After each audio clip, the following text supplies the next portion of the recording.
दोस्तों रवि को अपनी पत्नी से तलाक लिए हुए 7 साल हो चुके थे और रवि अपनी पत्नी को भूल नहीं पा रहा था। दोस्तों हर समय हर पल हर त्योहार पर उसे अपनी पत्नी की याद आ जाती और वह अपनी पत्नी को बहुत ही ज़्यादा मिस किया करता। दोस्तों आज होली का त्यौहार है और चारों तरफ लोग होली की तैयारियां चालू कर दिए हैं। चारों तरफ हुड़दंग मची हुई है और रवि भी होली की ढेर सारी तैयारियां कर रहा है, लेकिन कहीं ना कहीं उसके दिल में उसकी पत्नी के लिए प्यार उमड़ रहा है। उसकी पुरानी यादें उसके दिमाग में चल रही हैं, उसके ख्याल में चल रही होती हैं। दोस्तों वो भी आज थोड़ा सा खुश था क्योंकि पिछला 7 साल बीत चुका था उसको अपनी पत्नी से अलग हुए। दोस्तों रवि का आज दोस्त आ रहा था जो उसका खास दोस्त था और वो अपनी पढ़ाई लिखाई कंप्लीट करके आज अपने गांव आ रहा था और रवि को अपने घर पर होली के दिन बुलाया था। दोस्तों जो होली का त्यौहार था वो रवि के जिंदगी का बहुत ही अच्छा त्यौहार था। बचपन से ही रवि अपने दोस्त कमलेश के साथ होली खेला करता।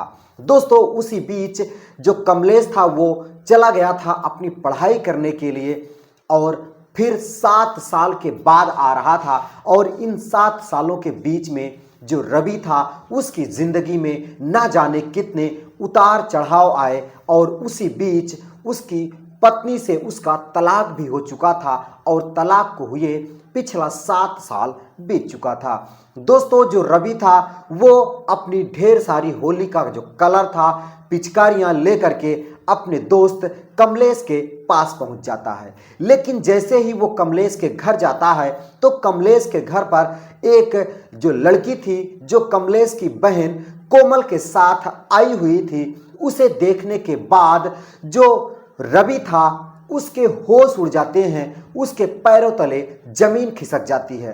दोस्तों दरअसल वो लड़की कोई और नहीं थी, वो वही लड़की थी जो कभी रवि की पत्नी हुआ करती थी, लेकिन आज रवि और उस लड़की के बीच में तलाक हो चुका है।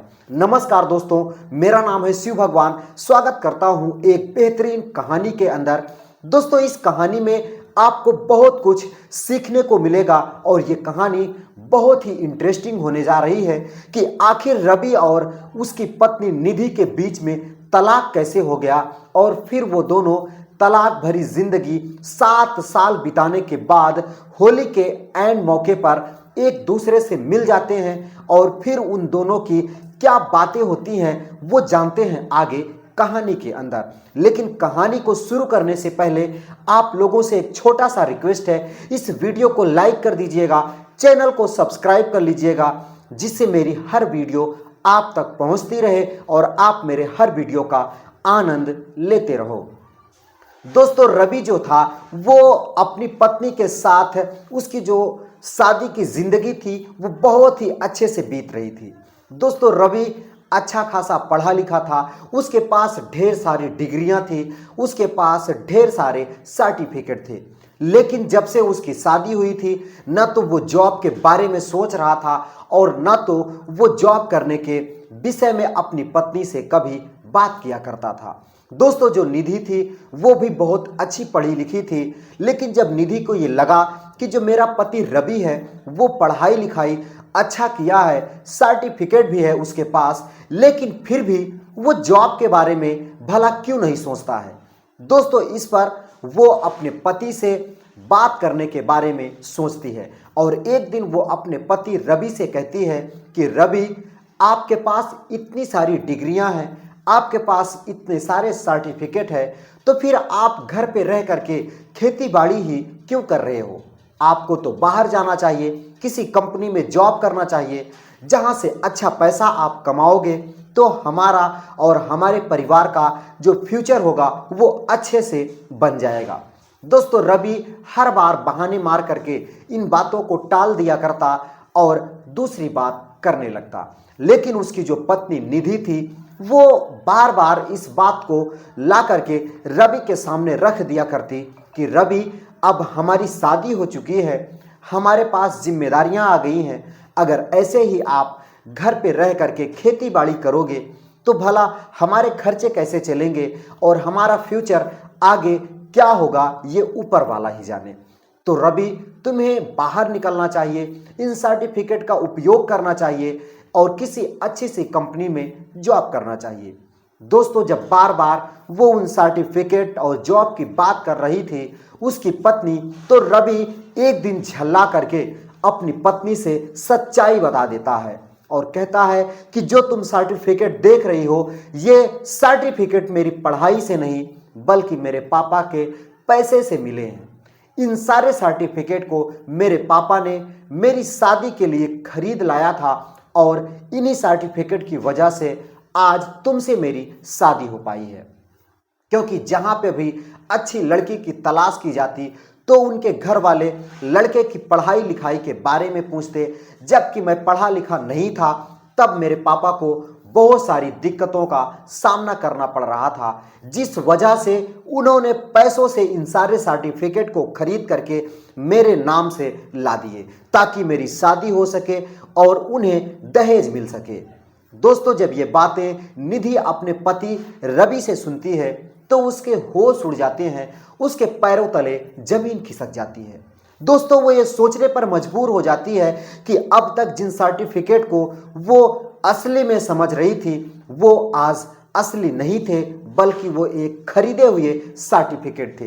दोस्तों, जो निधि थी वो सोचने लगती है कि उसके साथ धोखा हुआ है, उसके साथ बहुत ही ज़्यादा गलत हुआ है, उसके साथ ये बाप और बेटा मिल करके बहुत सारी धोखा किए हुए हैं। दोस्तों, जो निधि थी वो अपने पति रवि से नाराज हो जाती है और उससे झगड़ा करने लगती है और कहने लगती है कि आप लोगों ने मुझे धोखा दिया है, आप लोगों ने मेरे साथ बहुत ही गलत किया है। अगर मुझे पता होता कि आप पढ़ाई लिखाई नहीं किए हो तो आपके साथ मैं शादी भी नहीं करती। दोस्तों, फिर क्या, वो जो लड़का रवि था वो भी अपनी पत्नी से कहने लगता है कि जो होना था वो तो हो ही गया है, अब भला इन बातों का क्या है। हम तुम एक पति पत्नी के रूप में हैं तो हम दोनों पति पत्नी हैं और पति पत्नी के रूप में अब पूरी जिंदगी हमें रहना है। ये सर्टिफिकेट नकली हुए तो क्या हुए, मैं तो असली हूं और मैं तुम्हारे साथ पूरी जिंदगी बिताने के लिए तैयार हूं।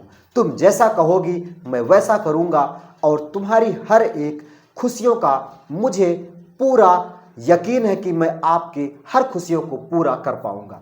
लेकिन जो निधि थी उसके दिमाग में तो कुछ अलग ही चलने लगता है कि मेरे साथ धोखा हुआ है, ये तो अनपढ़ है, अब इसके साथ मैं जिंदगी नहीं बिता पाऊंगी।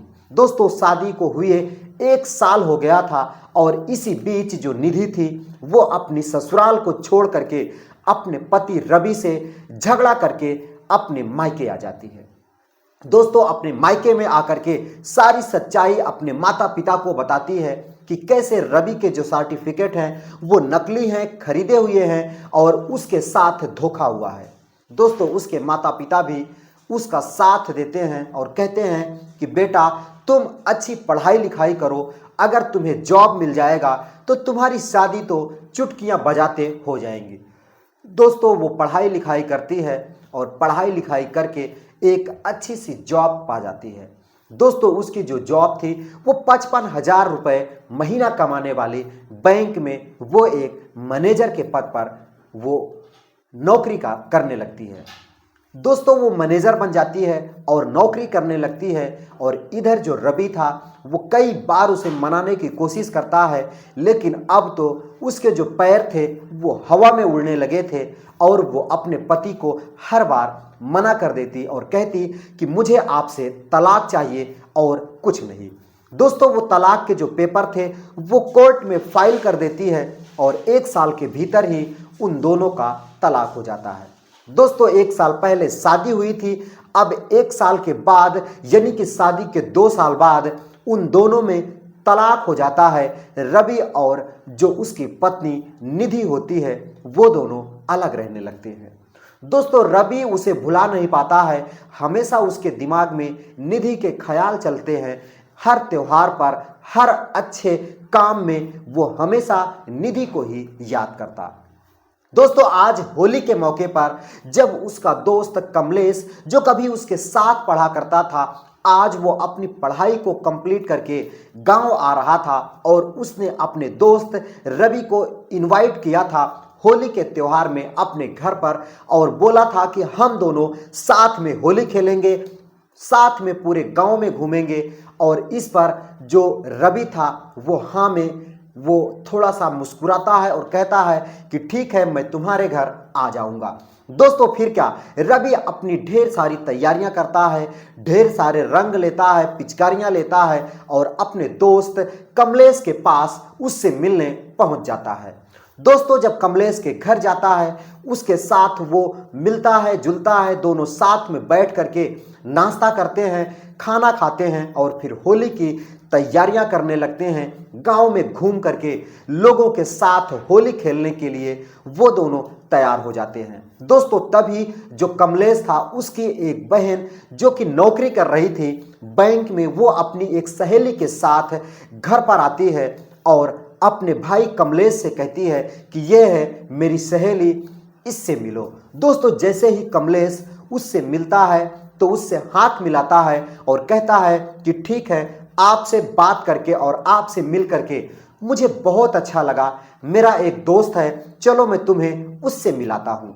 दोस्तों फिर क्या, वो अपने कमरे में जाता है जहाँ पे रवि बैठा हुआ होता है और वो उस लड़की को लेकर के अपने कमरे में दाखिल हो जाता है और कहता है कि ये रहा मेरा दोस्त रवि, इससे मिलो। दोस्तों रवि जैसे ही अपने सर को उठाता है और उस लड़की के चेहरे को देखता है और वो लड़की रवि के चेहरे को देखती है तो दोनों के होश उड़ जाते हैं, दोनों के पैरों तले जमीन खिसक जाती है। दोस्तों दोनों सोचने पर मजबूर हो जाते हैं कि भगवान आज हमें इस मौके पर ला करके खड़ा कर दिया है, मुझे तो यकीन ही नहीं था कि कभी ऐसे भी हम दोनों मिल पाएंगे। दोस्तों दरअसल वो जो लड़का था रवि और वो जो लड़की थी निधि, वो दोनों पति पत्नी थे। कभी उन दोनों में बहुत ही ज्यादा प्यार हुआ करता था और आज वो दोनों अपनी जिंदगी अलग अलग बिता रहे थे, उन दोनों में तलाक हो चुका था। दोस्तों ये बात वो दोनों किसी से शेयर नहीं करते हैं और फिर दोनों हाय हेलो करते हैं और फिर बाहर वो जो निधि है निकल जाती है। दोस्तों जो कमलेश था वो कहता है कि यार गांव में तो होली खेल लेंगे, लेकिन पहले घर में होली खेल लेते हैं, पता नहीं कितनी देर हो जाए वापस आने में, उससे अच्छा है कि अभी घर वालों से होली खेल लेते हैं, उसके बाद गांव में चलते हैं, सारे लोगों से होली खेलेंगे। दोस्तों फिर क्या, जो कमलेश था वो रवि को लेकर के अपने माता पिता के कमरे में जाता है, उनको गुलाल लगाता है और उनसे आशीर्वाद लेता है, फिर अपनी बहन के कमरे में जाता है और उसको कोमल को भी गुलाल लगाता है और उसको ढेर सारी खुशियां देता है और उसकी जो सहेली थी निधि, उसको भी कलर लगाता है। लेकिन जो रवि था वो उसकी बहन को कलर लगाने के बाद वो खड़ा हो जाता है और निधि की तरफ उसकी हिम्मत नहीं हो रही थी कि वो आगे बढ़ करके उसको कलर लगाए। लेकिन जो कोमल थी, जो कमलेश की बहन थी, वो रवि से कहती है कि भैया क्या हुआ, आप मेरी जो सहेली है उसको भी कलर लगाओ, और आज तो बहुत अच्छा दिन है, हम नहीं चाहते कि एक दूसरे को दोनों कलर ना लगाएं। दोस्तों वो अपनी सहेली और उधर कमलेश अपने दोस्त रवि को दोनों तरफ से जो उस्काया जाता है और कहा जाता है कि नहीं नहीं आज के दिन तो मिलना ही पड़ेगा। दोस्तों फिर रवि भी बढ़ता है और उधर से निधि भी अपने कदम बढ़ाती है रवि की तरफ और रवि निधि की तरफ बढ़ जाता है। दोस्तों दोनों हल्के हाथों से, जो रवि था वो उसके गालों पर गुलाल लगा देता है और जो निधि थी वो अपने हाथ में गुलाल लेकर के रवि के माथे पर लगा देती है और फिर दोनों हाथ मिलाते हैं और कहते हैं होली की ढेर सारी शुभकामनाएं। दोस्तों जैसे ही ये बात जो निधि थी वो रवि को बोलती है तो रवि भी कहता है कि आपको भी होली मुबारक हो। दोस्तों दोनों बड़े ही धीमे स्वर में एक दूसरे को बधाई देते हैं और फिर अपने अपने कदम पीछे खींच लेते हैं। दोस्तों आज उनकी जो पुरानी यादें थी वो ताजा हो जाती हैं। रवि सोचने लगता है कि वो भी दिन था जब हम दोनों एक दूसरे से शरारतें किया करते थे, एक दूसरे के साथ मस्तियां किया करते थे, लेकिन आज भी वो दिन है जब हम दोनों अनजान तरीके से एक दूसरे से मिल रहे हैं। ऐसा जान पड़ता है कि जैसे हम दोनों कभी साथ में ही नहीं रहे हैं। दोस्तों फिर क्या, वो जो निधि थी वो रवि से बातें करने लगती है और कहती है कि होली आपको ढेर सारी मुबारक हो, और आप बताओ आपकी जिंदगी में क्या चल रहा है। दोस्तों जो रवि था वो कहता है कि जिंदगी की क्या बताएं, बस वही टूटी फूटी जिंदगी है, टूटे फूटे ख्याल हैं, उन्हीं को लेकर के अपनी जिंदगी बिता रहा हूं। दोस्तों फिर क्या, वो जो कमलेश था और जो कोमल थी वो दोनों एक दूसरे को देखने लगते हैं और कहते हैं कि ऐसी बातें तो शायद ये लोग पहले भी मिल चुके हैं, क्योंकि ये पुरानी यादें अपनी एक दूसरे से शेयर भी कर रहे हैं। दोस्तों फिर क्या, वो बातों में दोनों पूछने लगते हैं, क्योंकि उन दोनों को नहीं पता था कि यही वो दोनों हैं जिनकी कभी शादी हुआ करती थी, ये दोनों कभी पति पत्नी हुआ करते थे। दोस्तों बातों ही बातों में जब पता चलता है तो कमलेश और कोमल उन दोनों के बीचों में जो शिकवा था, जो गिला था, उसे जानते हैं, और फिर उन दोनों के बीच में ढेर सारा प्यार पैदा हो जाता है, और वो दोनों फिर उसी दिन होली के त्योहार से ही एक दूसरे के रंग में रंग जाते हैं और एक दूसरे के साथ अपनी जिंदगी फिर से बिताने लगते हैं। दोस्तों ये थी कहानी एक पति और पत्नी की, जो 7 साल पहले एक दूसरे से अलग हो चुके थे, लेकिन होली के दिन एक दूसरे से फिर से वो मिल जाते हैं और फिर वो एक दूसरे के साथ रह करके अपनी जिंदगी बिताने लगते हैं। दोस्तों कहानी आपको कैसी लगी कमेंट करके जरूर बताना, और आप सभी को भी होली की ढेर सारी शुभकामनाएं। एक दूसरे के साथ हंसते रहो, खेलते रहो और होली का त्योहार मनाते रहो। दोस्तों मिलता हूं फिर किसी नए वीडियो के साथ, किसी नई कहानी के साथ। तब तक के लिए दीजिए इजाजत। नमस्कार।